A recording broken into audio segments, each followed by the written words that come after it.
即字乡为何安尼写？读音安怎来？AI 有法度回答无？来看甲骨文。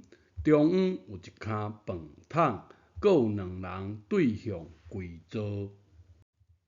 原来乡的意思，乡亲围做伙食饭啦，向意声，向前向后，故乡就读乡。另一个读音，坐向的向，坐东向西，趁钱无人知的向，乡镇读音乡，故乡乡镇读音原来是安尼来的。乡或者读乡，本意是围伫食饭。享乌虎上享的享，是请神明或者祖先来食青草的，人并无适合用即字哦。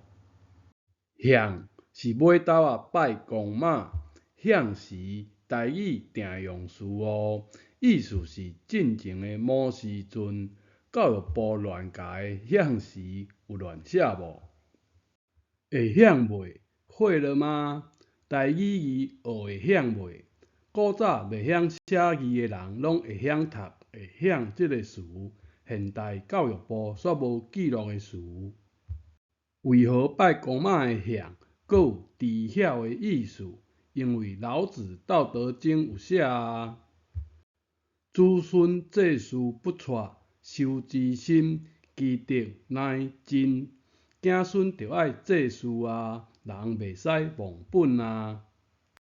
闽南语是甲骨文的母语，你有哪来哪有信心无？